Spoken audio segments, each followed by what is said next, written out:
Bonjour à tous. Après d'autres combats, d'autres époques et en d'autres lieux, aujourd'hui la Bastille révolutionne la biodiversité. C'est le titre de cette émission spéciale que Télé Grenoble vous propose dans le cadre de la Biennale des villes en transition. À l'occasion de cette troisième édition, Télé Grenoble s'est associée à la ville de Grenoble pour vous proposer plusieurs programmes sur la thématique de la transition, qu'elle soit écologique, sociale, économique ou démocratique. Aujourd'hui, on va se pencher sur la nature en ville avec 4 invités qui travaillent sur le sujet tout au long de l'année. Fabien Hublé, bonjour. Bonjour. Vous êtes chef de projet trame verte et bleue à la LPO, la Ligue pour la protection des oiseaux. En 2 mots, c'est quoi la trame verte et bleue ? La trame verte et bleue, c'est l'ensemble des milieux, qui soient végétales ou liés au milieu humide, qui permettent en fait aux animaux de se déplacer et à la flore aussi. Très bien. À côté de vous, Frédéric Gourgue, bonjour. Bonjour. De l'association Gentiana, qui est une association botanique essentiellement. Essentiellement, voilà, donc on travaille sur la connaissance et la préservation de la flore sauvage sur le département de l'Isère. Christine Simon est avec nous aussi, bonjour. Bonjour. Alors, vous travaillez à la ville de Grenoble, vous êtes directrice de projet agriculture et biodiversité au service Nature en ville, dont on va beaucoup parler au cours de cette émission. C'est un gros service pour la ville de Grenoble ? Effectivement, oui, c'est un service de 200 personnes, dont 140 jardiniers, qui sont les personnes qui œuvrent au quotidien pour entretenir les espaces, notamment tous les parcs et jardins. Voilà, tous les espaces verts de la ville, importants également dans notre quotidien. Et avec nous également Gilles Namur. Bonjour Gilles. Bonjour. Vous êtes nouvel adjoint à la nature en ville, aux espaces publics, à la biodiversité, à la fraîcheur. Je suis obligé de regarder ma fiche parce qu'il y en a des casquettes. On va résumer ça par effectivement la nature en ville, la nature urbaine. Ça englobe quoi justement ce terme ? Ça englobe un peu tous les espaces où on vit. C'est associé aux espaces publics principalement parce qu'on fait de l'aménagement d'espaces publics et qu'on veut penser les espaces publics pour les hommes, pour les habitants, mais aussi pour la biodiversité, pour la nature en ville, que ce soit les petits animaux, les insectes ou bien sûr la flore, les plantes et les arbres. Alors il y a beaucoup d'associations environnementales dans le bassin grenoblois. On a 2 représentés aujourd'hui dans cette émission.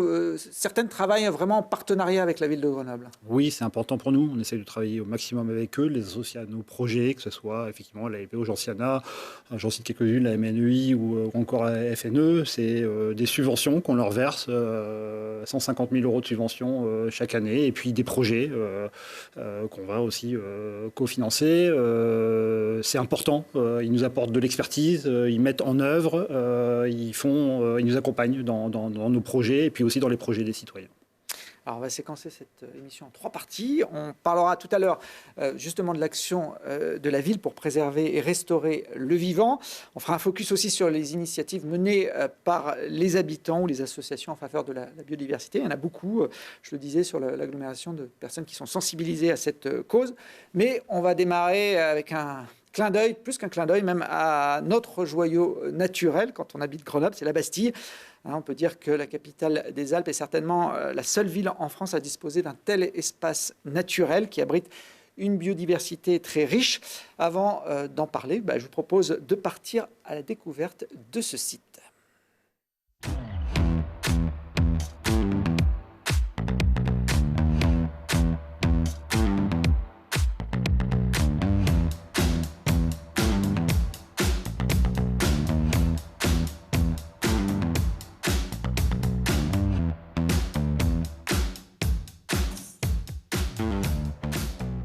Bienvenue à la Bastille.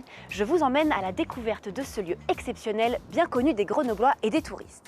Son panorama hors pair sur Grenoble et les massifs alentours, son patrimoine historique et son caractère naturel en font un site incontournable.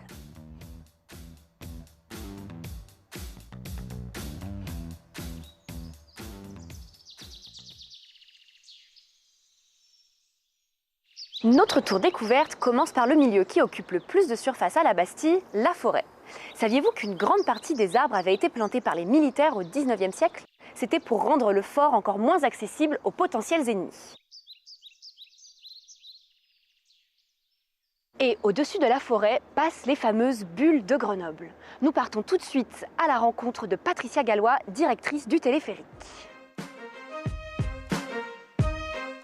La régie du téléphérique a plusieurs missions. Elle exploite le téléphérique et elle exploite ce site de la Bastille. Donc on anime ce site avec déjà une lecture du panorama et ensuite des activités autour des paysages et de la nature.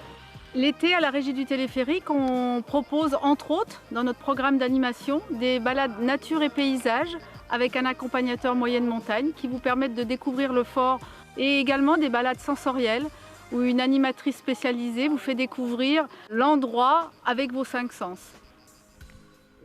Une grande partie des espaces de la Bastille est gérée par les espaces verts de la ville de Grenoble avec l'appui d'une association d'insertion, la FDE.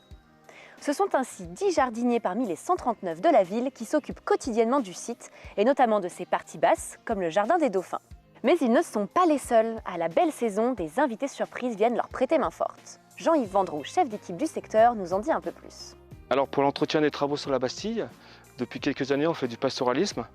Donc on a 3 chèvres et 3 moutons cette année qui sont mis sur les prairies, notamment la prairie de la Mare, le sentier de la Via Ferrata et la prairie sèche qui est sous le fort. Donc les moutons c'est des ravas et les chèvres c'est des chèvres du Massif central. Par rapport à ce que j'ai pu observer sur ces dernières années, dans le fossé de la Via Ferrata, l'intervention des bêtes est très précieuse. On a un risque incendie, donc il fallait que le fossé soit complètement une coupe rase. Donc l'apport des animaux nous permet d'éviter 2 interventions de 10 personnes pendant 2 jours, 2 fois par an. Donc c'est vrai que sur le site de la Bastille, on fait beaucoup de biodiversité, mais il ne faut pas oublier que ce sont les autres parcs et jardins de la ville de Grenoble. On fait aussi beaucoup de biodiversité. Et dans les années à venir, c'est quelque chose qui va vraiment augmenter pour savoir ce qu'on fait, où on va et ce qu'il y a dans nos parcs en faune et en flore. Avec plus de 400 espèces de flore et plus de 200 de faune, la Bastille est un trésor de biodiversité. Rencontre avec Jean-Baptiste de la LPO, Association de protection de la nature. La biodiversité de la Bastille, elle est assez exceptionnelle. On est sur une zone qui est très proche de la ville et pourtant on retrouve pas mal d'animaux sauvages. Il y a une faune qui est assez intéressante, que ce soit en termes d'oiseaux, de papillons, de libellules, mais aussi de chauves-souris. Dans la mare ici présent, c'est un milieu qui est assez étonnant en fait de retrouver ici. Et dans cette mare, il y a notamment le triton palmé. C'est une espèce rare et menacée. La plus grande population de tritons palmés de la ville de Grenoble, elle se trouve ici. Il y a une quarantaine d'individus. Il y a également de la couleuvre à collier et beaucoup de libellules. Donc cette mare, c'est un refuge pour tout un cortège d'espèces qui viennent s'y reproduire, qui viennent s'y nourrir, qui viennent s'abreuver. Nous voici dans un lieu symbolique, partie intégrante de l'identité de la Bastille, les remparts. On y observe de nombreuses herbes sauvages et non pas des mauvaises herbes. Antoine de l'association botanique Gentiana nous parle un peu plus de la diversité des espèces végétales que l'on trouve à la Bastille, entre ses murs, mais aussi dans la forêt et les prairies. La Bastille, elle a 2 gros points forts.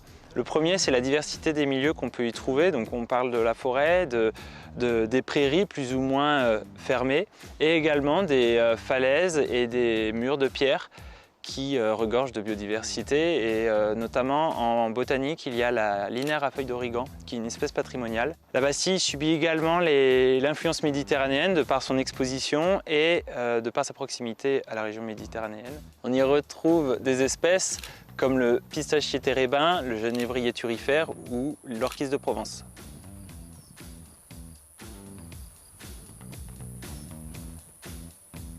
Nous sommes ici au départ de multiples sentiers de randonnée qui traversent la Chartreuse. La Bastille est la porte d'entrée du massif pour bon nombre de randonneurs, mais aussi pour les animaux. Même s'ils n'empruntent pas les chemins de randonnée, ils sont très mobiles d'un espace naturel à un autre. La Bastille est ce qu'on appelle un corridor écologique. Le site permet aux espèces de circuler de part et d'autre du massif, ce qui favorise le brassage génétique, c'est-à-dire le mélange des individus. C'est pour cela que préserver le caractère naturel du site est indispensable. Allez, je vous laisse, j'ai rendez-vous avec les bouquetins de Chartreuse.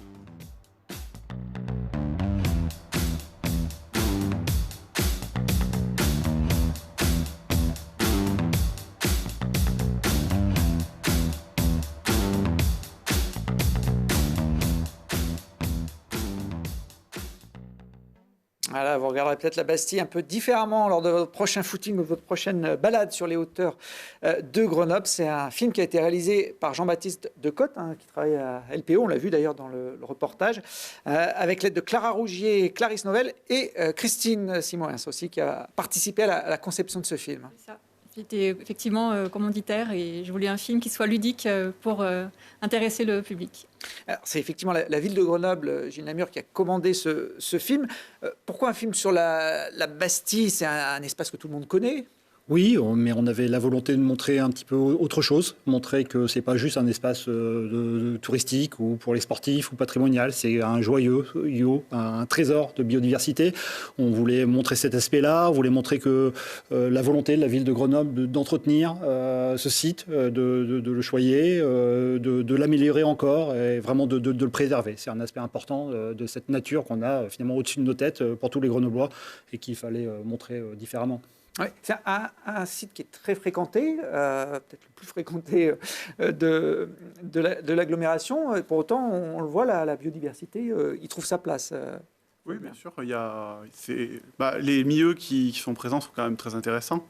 On l'a vu dans le reportage avec des prairies sèches qui attirent quand même bon nombre d'insectes. Et puis, il reste quand même des espaces qui sont relativement tranquilles. Tout le site n'est pas touristique complètement, ce qui permet à la biodiversité de s'épanouir un petit peu sur ces espaces qui sont un peu plus tranquilles. Il y a d'autres endroits à Grenoble où on peut retrouver une biodiversité aussi riche ? Oui, il y a des espaces qui sont assez intéressants sur la ville de Grenoble. Alors c'est sûr que la Bastille, c'est un peu le porte-étendard, mais ensuite on retrouve les berges du Drac et de l'Isère, qui sont très intéressants, que ce soit en termes de continuité écologique ou en termes de milieu pour certaines espèces, comme le castor d'Europe, qu'on peut assez facilement au final observer sur les berges, que ce soit de manière directe ou indirecte via les arbres qu'on retrouve taillés en crayon. Il y a la presqu'île de Grenoble, presqu'île scientifique, pareil, où on a quand même une biodiversité qui est assez intéressante. Encore une fois, elle est guidée par les rivières. Et on retrouve des espèces qui sont liées au ripisylve, donc ces forêts de bord de cours d'eau. On peut observer certaines espèces de papillons, comme le grand mars changeant, qui sont des espèces assez rares. Ou encore de l'hermine, qui est assez présente sur les prairies, qui sont tranquilles en fait, dans les entreprises du secteur. Et le dernier grand espace de biodiversité de la ville de Grenoble, c'est les parcs et jardins.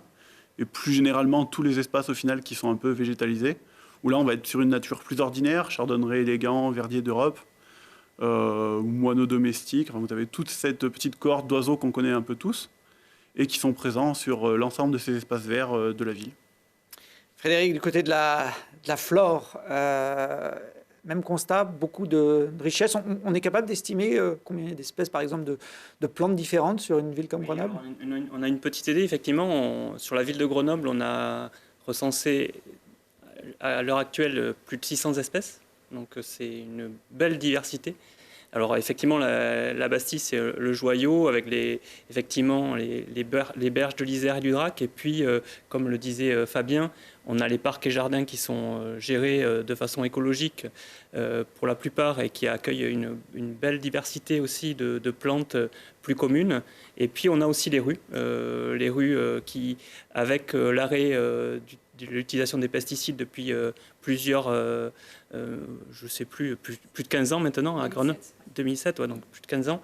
Donc on a une végétation qui regagne dans les rues et les rues sont aussi porteurs d'une biodiversité intéressante avec une cohorte d'espèces qui attirent des pollinisateurs, des oiseaux, etc. Elles ne sont pas que bétonnées, les rues. Il faut regarder peut-être... Il faut regarder un petit peu entre les interstices du béton et des pavés.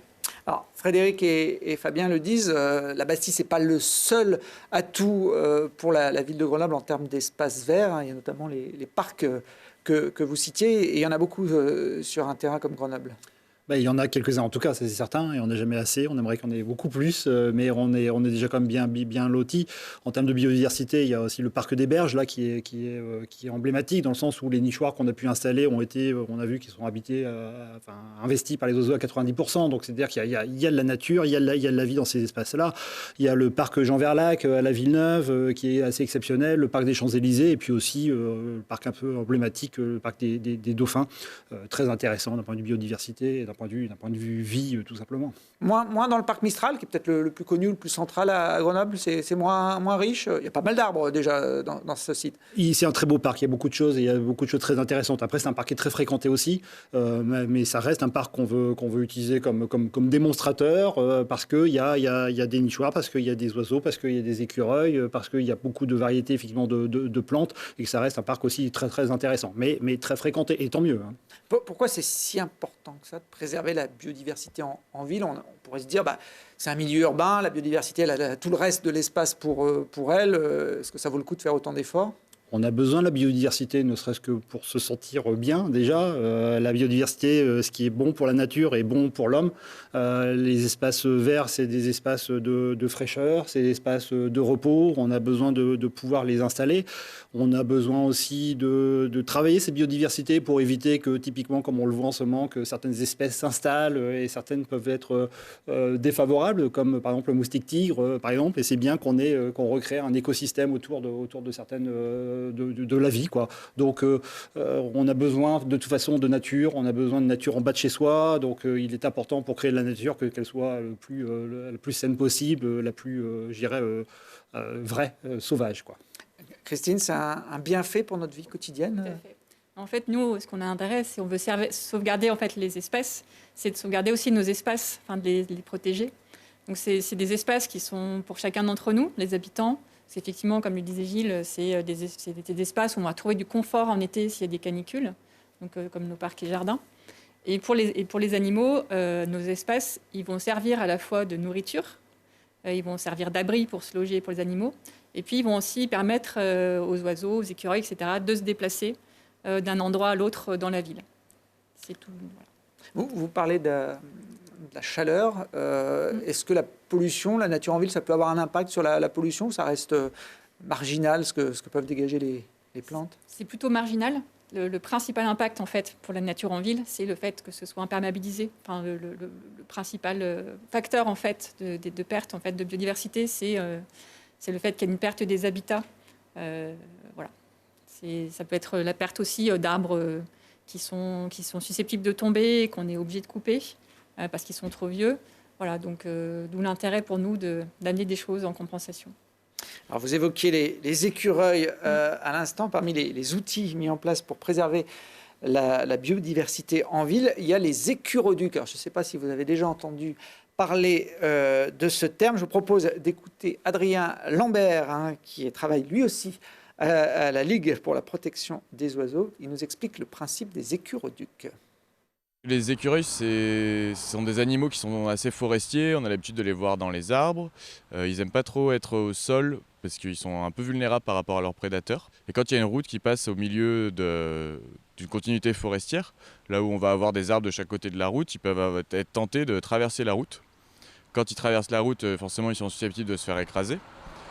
L'idée, là, c'est d'arriver à restaurer du coup, les continuités écologiques pour l'écureuil roux. On va essayer d'identifier et d'analyser l'efficacité des écuroducs en mettant par exemple des pièges photos ou en faisant des relevés visuels. Ça nous permet de savoir s'ils sont utilisés et savoir s'il y a beaucoup ou pas beaucoup d'écureuils qui traversent la route par les cordes qu'on a tendues au-dessus de la route. C'est quelque chose qui se fait depuis quelques années un peu partout en France. Et justement, c'est l'intérêt de tout ce système, c'est qu'il a été éprouvé. Il se trouve que ça fonctionne très bien, même s'il faut un petit temps d'adaptation avant que les écureuils découvrent le passage. Et une fois qu'ils l'ont découvert, ils vont l'utiliser. Fabien Hublet, c'est la Ligue pour la protection des oiseaux qui s'occupe d'installer ces écuroducs. Donc vous ne vous occupez pas que des oiseaux? Non, on s'occupe de toute la faune vertébrée au final. Donc ça englobe effectivement les oiseaux, mais aussi les mammifères, les amphibiens. Voilà, on est sur toute une cohorte d'espèces au final qu'on rencontre. Alors, on comprend là, en voyant ce reportage que ça sert, ça évite aux écureuils de se faire écraser. Est-ce qu'il y a d'autres missions pour ces écuroducs? Alors, il y a d'autres espèces qui les utilisent, mais au-delà de l'écrasement en fait, de l'écureuil directement, ça permet aux animaux de se déplacer. Et le fait qu'ils se déplacent, on va avoir un brassage génétique, donc on va limiter la consanguinité, ce qui fait qu'on a des populations qui sont en bonne santé. Et après, les écureuils, comme tous les animaux, au final, ils jouent leur rôle dans l'écosystème. Ça veut dire que c'est des proies pour certaines espèces, ils vont les ramasser des graines, qu'ils vont replanter. Tous ces animaux-là, en fait, ils jouent un rôle. Et nous, l'écuroduc, le principe, c'est juste de les laisser traverser pour qu'ils puissent, les populations restent en bonne santé et qu'ils puissent jouer leur rôle, quoi. Comment vous choisissez les endroits où vous installez le passage? Vous les observez avant? Il y a des indices? Alors, oui, on a déjà une très bonne base au final d'observation via tous nos bénévoles qui renseignent énormément d'observations. Sur Grenoble, par exemple, on a un peu plus de 32 000 observations qui ont été réalisées au cours des dernières années. Et ensuite, soit on se base sur... on a des continuités vertes qui sont rompues, donc par exemple deux haies qui sont séparées par une route. Et parfois, par rapport à nos données qu'on a sur des écrasements. Donc on constate à certains endroits qu'on a plus d'écrasements qu'à d'autres. Donc ça nous permet de prioriser un peu les sites où on va créer des passages pour la faune. Que ce soit écuroduc ou autre d'ailleurs. Il y en a combien aujourd'hui sur... Au cours des 2 dernières années, on en a fait une douzaine sur la métro, 2 sur la ville de Grenoble, et il y a un projet d'en faire un 3e en 2022. L'emplacement est encore en cours de discussion, mais c'est prévu pour l'année prochaine. Alors, les écureuils en ville, on va dire que c'est assez classique. Est-ce qu'il y a des espèces d'animaux un peu plus surprenantes qu'on peut retrouver? On parlait de la Bastille. Je sais que normalement, à une époque, il y avait des sangliers là-bas. Je ne sais pas si c'est toujours le cas.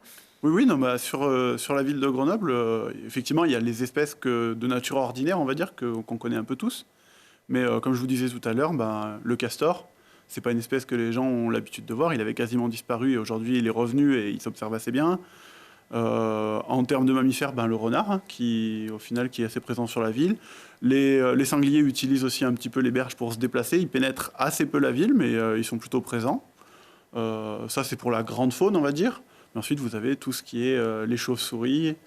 En termes de papillons, on a plus de 70 espèces sur la commune. Et je pourrais vous en faire une liste comme ça. De mémoire, on connaît en faune, nous, via nos observations qui sont faites par nos bénévoles, 388 espèces sur la commune de Grenoble uniquement. Même le loup, dont on parle beaucoup dans nos montagnes depuis quelques années, passe à Grenoble. Il y en avait un qui s'était fait écraser il y a quelques années à quelques centaines de mètres de nos studios. À l'époque, on était installés au rondeau le long de la rocade sud. Donc c'était assez surprenant comme événement, mais ça prouve bien que même des espèces comme ça, elles ne vivent pas ici, mais elles transitent d'une façon ou d'une autre par la ville. Et ça illustre bien les problématiques justement de rupture de corridor au final, des animaux qui sont percutés parce qu'ils essayent de traverser d'un endroit à l'autre, notamment Vercors, Chartreuse, Beldonne. Ces 3 gros réservoirs de biodiversité, les animaux essayent de se déplacer et ils ont des contraintes. Et l'écuroduc, comme d'autres aménagements, essayent de contrer un peu ce phénomène-là. Ouais, pour le loup, c'était compliqué de lui faire emprunter l'écuroduc, ou alors il fallait un loup très, très habile. Gilles, avant d'être élu, vous étiez un citoyen engagé, alors vous l'êtes sûrement encore. Vous aviez proposé il y a quelques années, à travers les budgets participatifs qu'avait lancé la ville de Grenoble, d'installer des nichoirs en ville. Je crois que votre projet, c'était d'en installer autour de 500. C'est un projet qui avait été validé par les habitants. C'est le principe des budgets participatifs. Les citoyens, les habitants proposent. Et puis, ceux qui récoltent le plus de voix sont mis en œuvre par la ville. Il en est où ce dossier?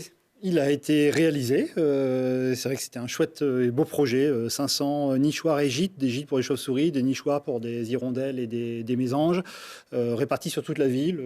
Avec Ingrid Zallet, qui comportait le projet avec moi, on voulait favoriser la présence de ces oiseaux ou mammifères en ville qui disparaissent inexorablement. Donc essayer d'aider. Et puis aussi, en même temps, de lutter contre les espèces invasives comme les moustiques-tigres, encore une fois, ou certaines chenilles. Il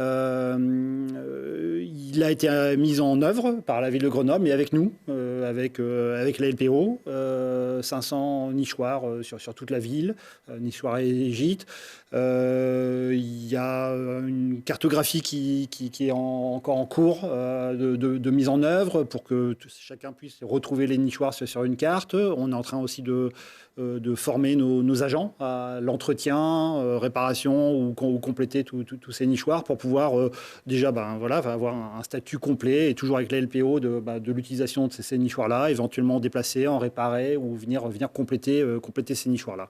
C'était un chouette projet parce qu'il y a eu beaucoup d'ateliers participatifs. On a fabriqué les nichoirs aussi avec les gens. Donc, on a aussi donné l'envie aux gens de mettre des nichoirs chez eux. Donc, je pense que ça va au-delà même des 500 nichoirs. Et puis aussi, une phase un peu d'éducation, de désacralisation aussi par rapport à l'image que certains pouvaient avoir des chauves-souris, par exemple, l'image négative qu'ils pouvaient avoir. On a rendu tout ça un peu positif et sympathique. Parce qu'il y a des nichoirs dédiés spécifiquement aux chauves-souris sur Grenoble? Oui, c'est ça qui était bien avec ce projet, c'est que c'est 3 habitats complètement différents. Les gîtes de chauves-souris, c'est qui ressemblent à des sortes de boîtes à lettres, à deux planches dans lesquelles les chauves-souris viennent se caler. Des nichoirs à mésanges, comme vous avez là ou à hirondelles, qui sont les sous-coupes là, qu'on voit sous les toits des immeubles. Donc c'est vraiment, à chaque fois, chaque espèce a plus ou moins des des habitats complètement différents. En tout cas, ces 3 espèces-là, c'était vraiment marquant. Bon. Christine, ça veut dire que les agents de la ville, aujourd'hui, parmi leurs missions, ils ont l'entretien. Alors là, j'ai deux nichoirs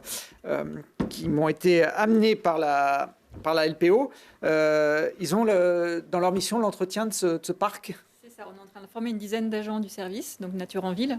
Donc ils vont passer 2 fois par an, en hiver, pour pouvoir regarder l'état des nichoirs et éventuellement les réparer s'il y a des casses. Voilà, ou les réinstaller s'il faut. Et puis au printemps, ils vont aussi observer s'il y a du nourrissage, ce qui nous prouvera en fait que ces nichoirs, ils servent.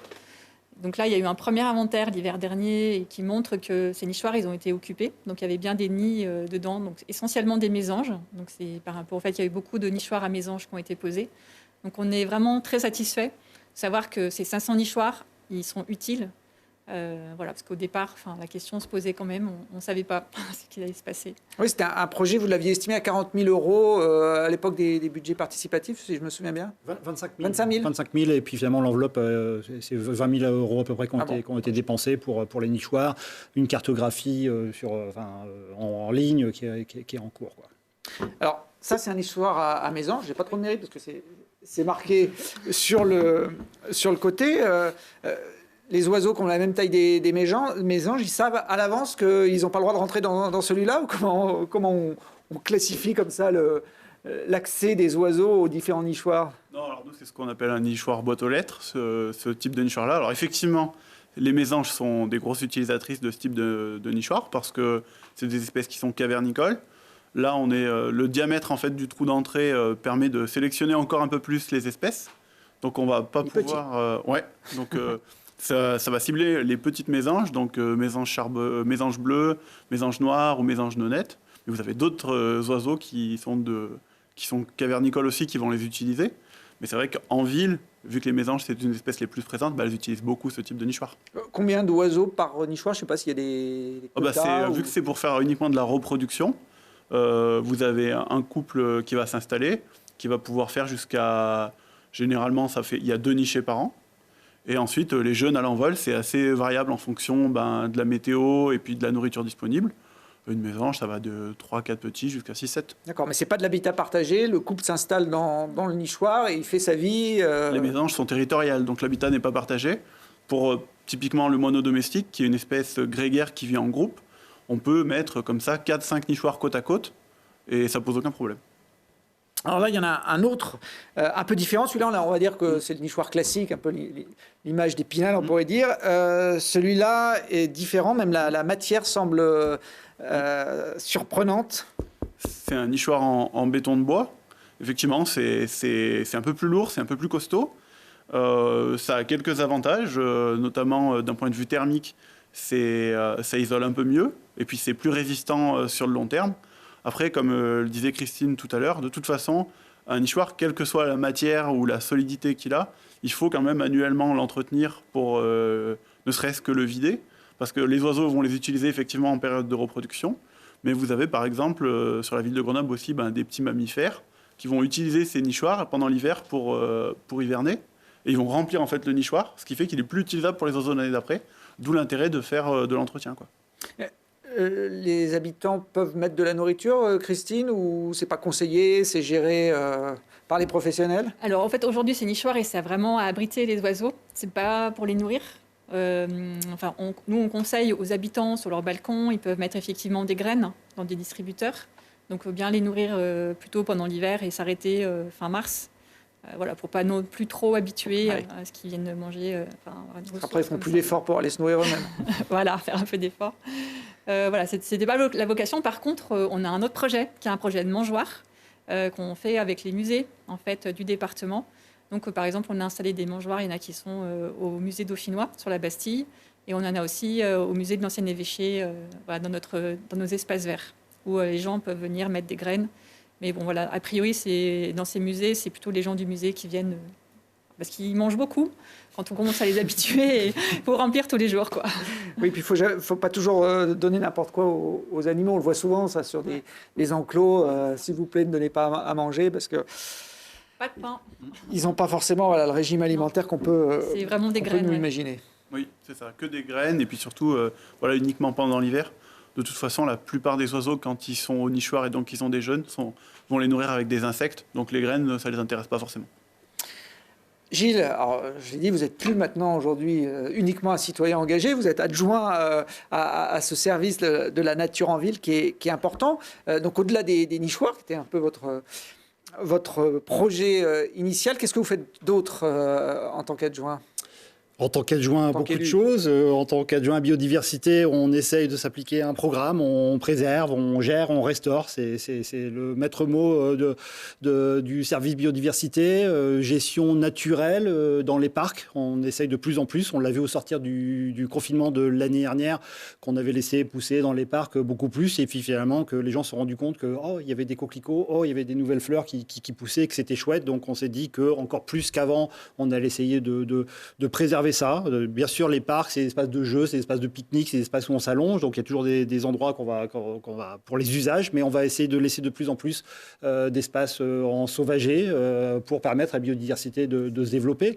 On pratique l'éco-pâturage et de plus en plus, c'est-à-dire avoir des moutons, des chèvres pour entretenir nos parcs, nos jardins, la Bastille, mais de plus en plus parce que c'est chouette aussi d'avoir des moutons qui vont traverser la ville. Ça, c'est quelque chose qui me paraît important. Après, c'est la végétalisation. Débitumiser, gratter le bitume le plus possible. Et puis, dans tous les aménagements d'espaces publics, c'est venir végétaliser un maximum. Végétaliser avec des espèces de plus en plus différentes, des arbres, beaucoup d'arbres. On a vraiment cette volonté d'en ajouter un maximum. Il y a eu 5000 arbres qui ont été plantés sur le mandat précédent, avec un solde positif de 2500 arbres. Là, la volonté, c'est d'aller encore plus loin. On vise 15 000 arbres d'ici 2030. Cet hiver, 500 ont été plantés malgré les conditions de crise sanitaire. On a quand même planté massivement des espèces différentes pour lutter contre les problèmes de maladies, des arbres variés, et puis aussi des espèces qui s'adaptent au changement climatique qui est là, qui est inéluctable. Donc, on essaye de s'adapter. C'est important pour nous de préserver cette biodiversité de cette manière-là, de l'accompagner, et comme on le voit là sur les images, de venir planter partout où on peut en planter, même dans... Là, on est place Grenette, là. Ouais, là, on est place Grenette. Alors, on aurait aimé en planter beaucoup plus, clairement. Le problème, c'est qu'il y a des réseaux de partout, surtout dans l'hypercentre. Donc, on en met là où on peut en mettre. Et puis, par contre, on essaie d'en mettre massivement ailleurs. On est capable, Christine, de connaître le nombre d'arbres sur une ville comme Grenoble? Vous le recensez, vous, dans votre service? En fait, chacun des arbres qui sont plantés à Grenoble. Donc, on a une base de données avec tous nos arbres. Ça, c'est les nouveaux? Il y a les nouveaux, mais il y a aussi tous les anciens qui depuis sont des années. Et on a 32 000 arbres dans notre base de données, plus 4 500 arbres à la Bastille, par contre, eux, qu'on ne recense pas pied à pied. C'est une estimation globale. Voilà. Est-ce qu'on est capable, les botanistes, de mesurer un peu l'effet de cette végétation urbaine Oui, tout à fait. En fait, on voit très, très vite que dès qu'on laisse un peu de place, la végétation reprend ses droits. Donc, on parlait tout à l'heure de la végétalisation des rues suite à l'arrêt des pesticides. On voit qu'on fait des suivis pour la ville de Grenoble sur les espaces verts et on voit que effectivement la gestion naturelle, c'est-à-dire avec moins de fauches, on laisse la végétation se développer un peu plus pour que les plantes sauvages fassent leurs graines, eh bien ça a des aspects positifs sur le long terme, puisque les suivis montrent que cette gestion favorise une diversité de plus en plus grande dans les espaces naturels. Planter un arbre au milieu du béton, comme on l'a vu là, sur ces images de la place Grenette, ce n'est pas contre nature. On arrive à pousser quand on est dans un environnement qui n'est pas l'environnement naturel d'un arbre? Alors, il faut prendre toutes les précautions, c'est-à-dire lui laisser quand même un petit peu de place, c'est-à-dire qu'il faut faire des fosses, l'endroit où on va les planter assez grosses pour qu'ils puissent aller puiser assez profondément pour pouvoir se maintenir en période de sécheresse. Et après, on l'a vu, l'idée c'est aussi de débitumiser, c'est-à-dire enlever un petit peu du bitume pour remettre de la végétation. Et puis aussi, il n'y a pas que dans les places qu'on plante des arbres, on plante aussi des arbres dans les espaces naturels, à proximité d'autres arbres pour conforter un petit peu, on parlait tout à l'heure des continuités forestières, de conforter ces continuités forestières pour favoriser aussi le déplacement des animaux et de la flore également. il n'y a pas que des arbres qu'on plante à Grenoble, Christine. On a vu fleurir ces dernières années des fermes urbaines. Il y en a 2 notamment qui sont développées. Ça aussi, c'est assez nouveau au milieu urbain. Tout à fait. Donc, on a une première ferme urbaine qui sont les jardins détaillés, qu'on a installés à notre centre horticole qui est situé à Saint-Martin-d'Air. C'est ce qu'on voit là sur les images. Donc on a même des poules. Avec les poules, voilà, pour faire des œufs. Donc on a 1,4 hectare avec une quarantaine de variétés de légumes, quelques fruits. Donc qui est installé depuis 2018. Voilà. Ça, c'est géré par la ville de Grenoble, cet espace? En fait, nous, on a lancé un appel à candidature auprès des maraîchers. Donc, on avait eu 5 candidats. Donc, on a retenu Michael Tenaillot qui exploite donc, maintenant cette ferme et qui vient de s'associer. Donc, l'idée, c'est que ce soit lui qui soit exploitant agricole. Et en fait, il loue ce terrain auprès de la ville de Grenoble. Et nous, donc, on lui a mis à disposition pour qu'il développe son activité. Et ça fonctionne très bien. Il a énormément de débouchés, énormément de demandes auprès des voisins et il sert aussi tous les magasins bio dans les magasins bio de Grenoble. Et donc la deuxième ferme, c'est la ferme de 1000 pouces, qui est installée en fait à côté de l'hôtel Hédiguer, qui est le lycée hôtelier. Donc là, on a un petit espace qui fait à peu près 2500 mètres carrés. Donc là, on voit sur les images le nouveau bâtiment. Là, on vient de faire le labour avec aussi des serres. Donc sa spécificité, c'est le développement de micro-pousses. En fait, c'est des graines germées, mais qui vont un peu plus loin, qui servent à décorer les assiettes, notamment dans les restaurants, mais aussi à amener pas mal de saveurs.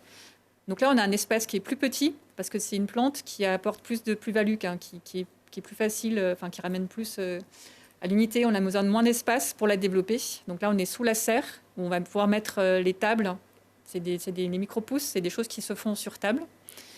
Et par ailleurs, on a un espace extérieur là où ils vont pouvoir mettre du maraîchage pour pouvoir un peu diversifier le travail. En fait, l'idée c'est d'embaucher 2 personnes aussi en insertion pour pouvoir en fait aussi réinsérer des gens dans la vie professionnelle. Ça veut dire oui. Voilà. Et par rapport à la biodiversité, en fait, sur ces 2 fermes, on a aussi amené de la biodiversité, c'est-à-dire que par exemple là sur 1000 pouces, on a mis une haie qui va accueillir, qu'on appelle une haie auxiliaire, qui va accueillir tous les petits insectes qui vont pouvoir protéger les cultures.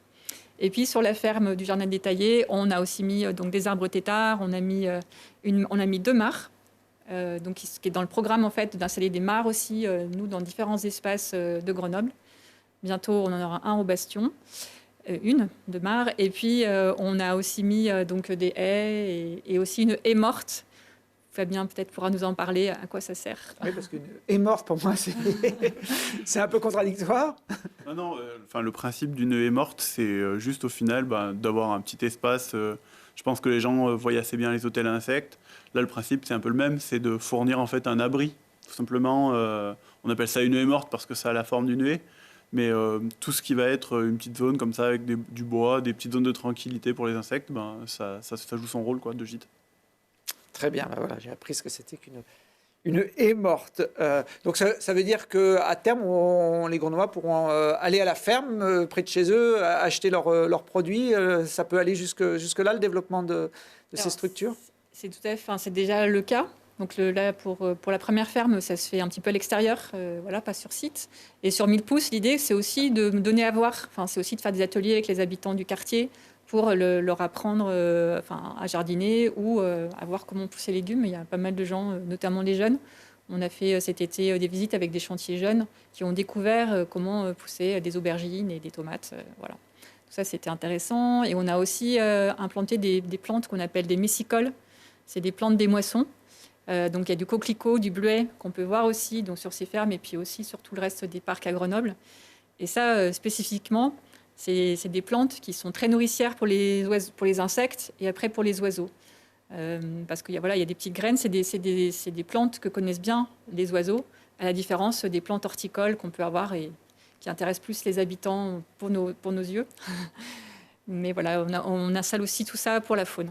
Voilà, un projet intéressant qui est en développement avec une notion d'implication des habitants. Alors, ça fait plusieurs années que la ville de Grenoble essaye, Gilles Lamure, de développer l'aspect participatif. Vous avez fait quelque chose puisque vous avez participé au budget participatif. Comment, justement, les habitants peuvent contribuer à préserver et accentuer cette biodiversité ? Différentes manières d'implication citoyenne, effectivement. C'est vrai qu'on aime bien que les gens s'approprient, fassent, proposent. Les budgets participatifs, il y a déjà quand même beaucoup de budgets participatifs qui sont autour de ça, la biodiversité, préservation, développement de la biodiversité. Après, on propose d'autres systèmes, des chantiers participatifs. Donc là, plutôt à l'initiative de la ville, mais souvent c'est en fonction de demandes d'associations, d'habitants, et puis d'aller faire avec eux, de mettre à disposition des agents qui savent faire, et puis on fait travailler les enfants, les adultes, les écoles, et on va faire des chantiers comme ça de nature en ville, et puis aussi le projet Jardinons nos rues qui est en train d'évoluer, mais qui a déjà amené 107 projets depuis le mandat précédent sur toute la ville, des projets de simples citoyens ou de collectifs qui vont venir faire des potagers ou simplement de l'embellissement de la nature en ville. C'est aussi des façades qui ont été végétalisées, 17 façades qui ont été végétalisées de cette manière-là, par la demande des citoyens, et qu'on vient accompagner. Dès qu'on peut gratter du sol pour venir planter en pleine terre, on va répondre le plus favorablement possible. C'est vraiment comme ça qu'on accompagne les gens. Et puis c'est chouette de voir que les gens se l'approprient et qu'il y a pas mal de demandes et qu'il faut que nous, derrière, on assume. Alors vous évoquiez les chantiers participatifs en décembre dernier sur le site de la Bastille. On y retourne. Il y a eu justement un chantier participatif pour lequel les caméras de Télé Grenoble étaient présentes. Je vous propose de regarder le reportage de Lilian Veillé. À la Bastille, on ne fait pas qu'admirer la vue. On arrache, on coupe, on débroussaille pour préserver les espèces animales et végétales qui vivent dans cette prairie. On est amené à élargir la pelouse. Donc c'est vrai qu'il y a des endroits où les arbres ont poussé un peu plus que d'autres. Et puis du coup, on les coupe, on déracine. Et puis tout ça, d'après ce que j'ai compris, ça participera au passage de différents animaux. Cette petite prairie au milieu des bois est en fait une pelouse sèche, un vrai réservoir de biodiversité. C'est des prairies qui sont adaptées aux terrains calcaires où l'eau est très, très peu présente, l'eau s'infiltre facilement et qui sont exposées sud, donc des zones qui sont très sèches et très chaudes. Et sur ces zones-là, du coup, se développe une flore très particulière, adaptée à ces conditions. Donc beaucoup d'espèces d'orchidées sauvages. Et de ça, du coup, découle toute une diversité aussi d'insectes et de faîtes, d'oiseaux, etc. Cette pelouse était une terre agricole qui n'est plus utilisée aujourd'hui. La forêt a donc peu à peu repris ses droits, menaçant la faune et la flore. Certaines espèces qui sont aussi en voie de disparition, qui sont en danger. Et donc l'idée, c'est de préserver, de favoriser, d'encadrer un petit peu aussi certains espaces de la Bastille. Ce chantier participatif a démarré en 2018 pour créer cette prairie de toutes pièces.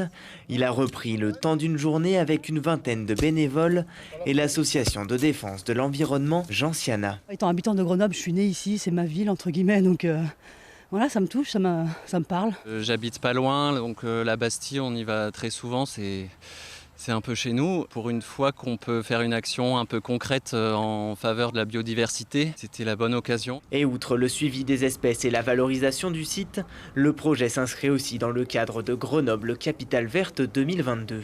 On veut faire de la Bastille aussi le totem, le symbole de Grenoble pendant cette période-là. Et il est important de montrer qu'il y a des projets sur la Bastille, de préservation de la biodiversité, de la nature, de ce joyau que nous avons au-dessus de nos têtes à Grenoble. La Ligue de protection des oiseaux et la ville de Grenoble sortent aussi un court-métrage, Bastille, un fort sauvage, pour découvrir les trésors de cet écrin de nature insoupçonné. Vous l'avez vu en début d'émission, ce court-métrage, si vous avez raté le début de l'émission, il y a un replay sur notre site internet, donc vous n'avez pas d'excuses. Frédéric Gourc, c'est votre association Gentiana qui pilote ce chantier participatif. C'est facile de mobiliser comme ça des habitants ou c'est toujours un peu les mêmes qui viennent donner un coup de main? Non, c'est assez facile, effectivement. On a eu la surprise. C'était en 2018, on a commencé ce chantier par la partie haute de la prairie, là, qui est en image. Et en fait, on a croulé un petit peu sous la demande. C'est-à-dire que les habitants sont demandeurs de venir participer à la préservation de la biodiversité en faisant des actions. Ça peut être des chantiers de ce type-là. Il peut y avoir d'autres actions aussi qui sont menées par d'autres associations qui vont dans ce sens. Et effectivement, on est plutôt à refuser du monde parce que il y avait aussi des contraintes là, pour ce chantier lié au Covid, plutôt qu'à essayer d'en chercher. Voilà. Il n'y a plus de candidats que de pioches disponibles. Donc, voilà, c'est ça. Christine, les plus jeunes, on ne va pas leur donner une pioche ou un outil. Est-ce qu'il y a des actions qui leur sont plus particulièrement destinées ? Tout à fait. Bon, là, on le voit sur cette pelouse. On a fait des visites. Donc, après ce chantier, on a aussi emmené des enfants. Donc, c'était soit des écoles, soit des MJC, voilà, donc, qui ont été accompagnés donc, par la LPO et par Gentiana. Et on offre plein de choses aux enfants dans les classes. Par exemple, les enfants, ils peuvent aller au jardin des plantes. Il y a la Chenille Center qu'on gère en partenariat avec le muséum. Donc, ils peuvent y aller avec leurs instituteurs. Il suffit de s'inscrire en fait, sur le site du muséum. On leur offre aussi la possibilité d'aller dans des espaces naturels comme à la Poya ou d'échanger avec le parc de la Chartreuse. Donc il y a des échanges au niveau entre les classes de Grenoble et une classe de la Chartreuse. Ça permet aux uns et aux autres de venir voir ce qui se passe, les uns en ville, les autres plus à la montagne. Voilà, après, il y a la pose de nichoirs aussi dans les écoles avec la LPO. Et aussi, ils sortent, ils vont dans les parcs autour pour pouvoir découvrir l'espace dans lequel ils vivent, qu'ils y soient sensibles, voilà, qu'ils aient un autre regard aussi sur la nature qui les entoure. J'imagine qu'à la LPO, on mène aussi des actions de sensibilisation du grand public. Ouais, c'est une de nos missions au final les plus prioritaires. Que ce soit effectivement des sorties nature qui sont organisées, des conférences. Alors effectivement, avec la crise actuelle, tout ça a un peu réduit, mais c'est vraiment une de nos missions prioritaires de sensibiliser le grand public et de faire découvrir un peu la nature qui est présente autour de chez nous, tout simplement parce que les gens, bien souvent, quand ils ont un impact sur la faune ou sur la flore locale, c'est plutôt par méconnaissance que par envie de mal faire. Donc il y a vraiment un gros enjeu à sensibiliser et à faire découvrir aux gens pour que d'eux-mêmes, en fait, ils le préservent. Frédéric Gourg, j'ai vu que Gentiana proposait du street art botanique. Oui, tout à fait. C'est quoi ça ? Le street art botanique, c'est comment mettre en valeur un petit peu les plantes qui poussent de façon naturelle dans les rues, sous forme de collage, de mise en valeur artistique de ces plantes-là. Donc on a, depuis 2 ans maintenant, on a mis en place ce projet avec la ville de Grenoble et ça marche bien. Donc les gens sont vraiment interloqués par ces petites œuvres éphémères. Donc l'idée, c'est que ça ne soit pas du street art qui dure, hein, c'est des collages. C'est pas pérenne, ça s'efface avec le temps. Nature. Voilà, tout à fait. Et l'idée, voilà, c'est de mettre en valeur les espèces sauvages qui poussent dans les rues, en donnant leur nom, en mettant des petites anecdotes qui sont mises en scène. Voilà. Et à côté de ça, on fait des sorties aussi pour faire découvrir ces installations. Et là aussi, on a beaucoup de demandes, puisque on avait près de 40 personnes là, sur les sorties réalisées en 2020. Et le street art botanique, c'est vrai que ça intrigue. Pour finir cette émission, il y avait déjà beaucoup de choses, mais est-ce que vous pourriez donner quelques conseils à ceux qui nous regardent pour continuer à préserver la biodiversité ? Il y a des fois des idées toutes simples, j'imagine, qui peuvent être données, on n'y pense pas forcément, et puis voilà, dès qu'on a ça en tête, ça peut aider. Gilles, qu'est-ce que vous conseilleriez ? Il y a beaucoup de choses à conseiller. Moi, je vais dire ce qu'il ne faut pas faire. Voilà, c'est aussi un bon conseil des fois. Exactement. Par exemple, ne pas donner à manger aux canards, ça les rend malades, ça les tue. On voit beaucoup de gens découvrir des canards, ils les tuent. De ne pas donner à manger aux pigeons. Au contraire, ça les développe et puis c'est dans l'autre sens, ça défavorise la biodiversité. Ne pas venir ajouter des poissons dans les quelques mares qu'on a à Grenoble, ça vient perturber les écosystèmes qui sont mis en place, ça vient manger ce qui ne faudrait pas être mangé. Et du coup, s'il vous plaît, gardez vos poissons en dehors de nos mares. Christine ? Alors moi, je conseillerais à ceux qui ont des arbres qui voient du lierre pousser dessus, de laisser le lierre. C'est vrai qu'on a souvent tendance à vouloir l'arracher. En fait, si l'herbe pousse, il ne va pas tuer l'arbre, rassurez-vous. En fait, le lierre, il a un énorme intérêt pour la faune. C'est qu'il va fleurir en hiver. Et il y a très peu de plantes, en fait, qui fleurissent en hiver. Et en plus, il va aussi amener des baies pour les oiseaux. Donc, ça donne à manger aux insectes et aux oiseaux. Et un autre petit conseil, c'est regarder les espaces verts avec un autre regard. C'est-à-dire que c'est vrai qu'au printemps, on est tous très contents de voir des fleurs, etc. Et nous, ce qu'on essaye de faire avec notre gestion naturelle, c'est de faire en sorte que les fleurs, elles aillent au bout de leur cycle de vie. Donc on ne va pas tout de suite les tondre dans certains endroits. On garde des sortes de zones refuge. Donc ça va être tout sec. Effectivement, c'est moins joli qu'au printemps. Mais voilà, faut accepter cette végétation parce que c'est important que la plante elle aille juste au stade graine pour donner à manger aux oiseaux. Donc voilà, c'est le message que je donnerais aux Grenoblois. Respecter le cycle de la nature. Frédéric, un conseil ? Un conseil, eh bien, à part laisser faire la nature, moi je dirais on peut peut-être l'aider aussi de temps en temps et on peut effectivement planter des plantes sauvages. Il y a les projets Jardin dans nos rues et on mène un projet également avec la Maison de la Nature qui s'appelle Sème Sauvage et qui vise à promouvoir un petit peu les espèces sauvages et locales dans le fleurissement des espaces privés. C'est tout bénef pour les jardiniers parce que c'est des espèces plutôt robustes et puis pour la biodiversité parce que c'est vraiment des espèces qui sont très adaptées à la fois pour les pollinisateurs et pour éventuellement des granivores qui mangent les graines. Voilà. Granivores, ça aussi, c'est un terme peu fréquent mais qui veut bien dire ce qu'il veut dire. Fabien, moi, je donnerais le conseil de la LPO? Surtout faites-en le moins possible au final. La nature, elle se débrouille assez bien toute seule. Donc, si il vous prend une envie d'aller tailler votre haie en ce moment, c'est le début de la reproduction des oiseaux, c'est peut-être pas le moment. Donc, repoussez à demain, voire à cet automne. Pareil pour tondre votre pelouse. Et en gros, dans l'ensemble, c'est un petit peu ça. C'est que la nature, elle n'a pas besoin de grand-chose. Elle a juste besoin qu'on lui laisse un petit peu d'espace et qu'on la laisse vivre un peu sa vie. Donc, faites-en, on va dire, le moins possible en termes d'impact. Et ça, c'est vraiment le conseil, je pense, numéro 1. Et après, de ne pas hésiter de se renseigner, que ce soit auprès de la ville ou des associations, si les gens ont des questions. Parce que ça va arriver, là, avec le printemps, les jeunes oiseaux qui vont être trouvés au sol, les chauves-souris qui vont rentrer parfois derrière un volet. Donc voilà, de ne pas hésiter de contacter les associations au besoin, quoi.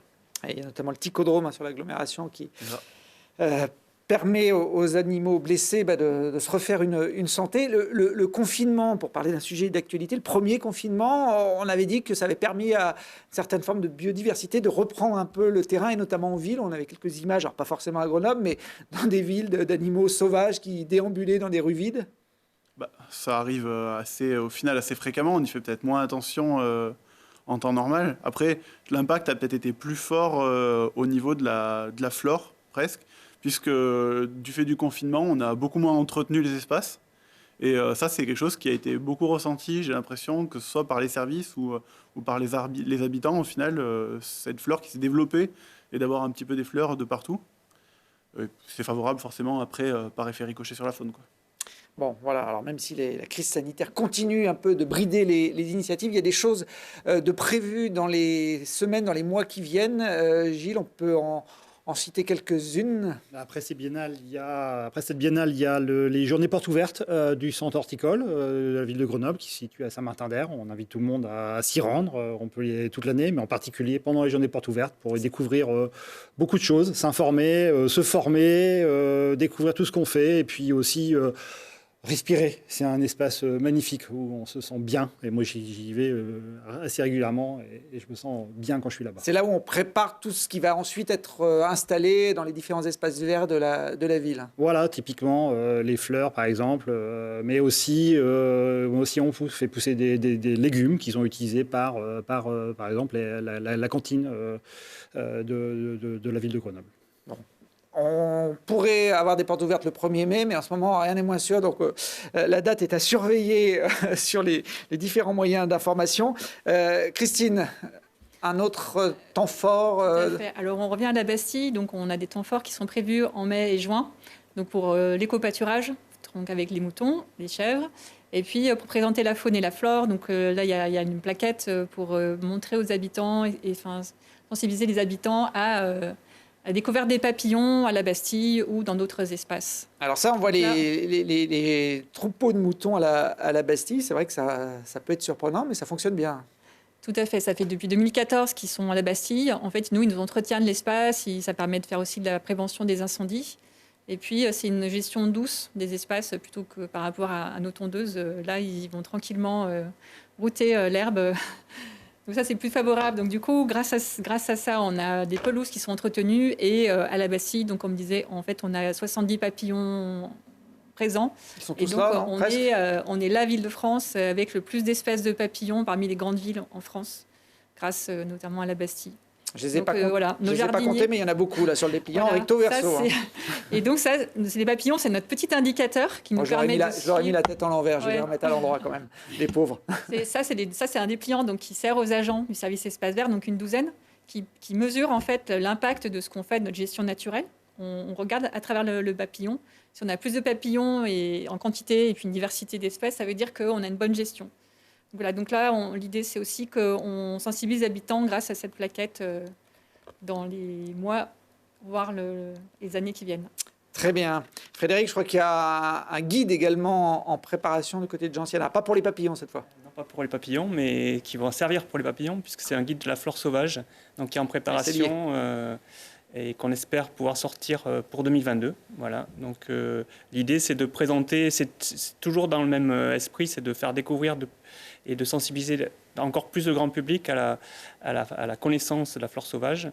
On aura à la fois les espèces très intéressantes et protégées, voire menacées, et puis la présentation aussi des principales espèces qu'on trouve dans les rues quand on sort de chez soi, les espèces qu'on croise tous les jours. Fabien, un événement important pour la LPO dans les mois à venir ? On a pas mal parlé là de gestion un peu extensive et de laisser les espaces un peu se développer. Nous, à la LPO, on a un programme qui s'appelle les refuges LPO et qui prône un petit peu ça, de favoriser la biodiversité dans les espaces, que ce soit chez les particuliers ou dans les parcs pour les collectivités, voire même aujourd'hui dans les entreprises, et qui fête ses 100 ans cette année. Donc pour l'instant, on n'a pas encore forcément d'événements vraiment prévus, notamment à cause de la crise. On ne s'aventure pas trop pour l'instant, mais il y aura peut-être une petite célébration. Bon, on ne sait pas où en sera la Covid en 2022, mais une chose est sûre, c'est que Grenoble sera capitale verte l'année prochaine, Gilles Lémur. Tout à fait. Grenoble Capitale Verte 2022, c'est une joie pour nous, pour tous les Grenoblois. C'est comme un symbole. C'est des événements tout au long de l'année, du mois de janvier jusqu'au mois de décembre. Beaucoup de choses vont être montrées, vont être faites. C'est un accélérateur des transitions. C'est une motivation, une source de motivation pour faire encore plus, encore mieux. Donc voilà, l'année prochaine, on va impliquer le plus grand nombre possible à travers des défis. On associe la métropole, bien sûr, les entreprises, tous les habitants, mais aussi les grands parcs autour de chez nous. Enfin, ça va au-delà de la simple ville. C'est vraiment associer tout le pôle de vie grenoblois, les parcs de Chartreuse et du Vercors et au-delà. Voilà, beaucoup de gens, beaucoup de joie. Parler de biodiversité, parler de capitale verte, c'est aussi des grands moments de partage et puis de faire ensemble. Voilà, l'Europe regardera de façon très particulière Grenoble sur cette année 2022. Cette biennale, c'est un peu une répétition de l'événement. Merci à tous les quatre d'être venus nous apporter votre diversité de points de vue sur la biodiversité. Si vous voulez revoir l'ensemble des émissions réalisées dans le cadre de la Biennale des villes en transition par Télé Grenoble, on a tout ça sur le replay de la chaîne. Et puis, on se retrouve très vite pour parler d'autres sujets, évidemment.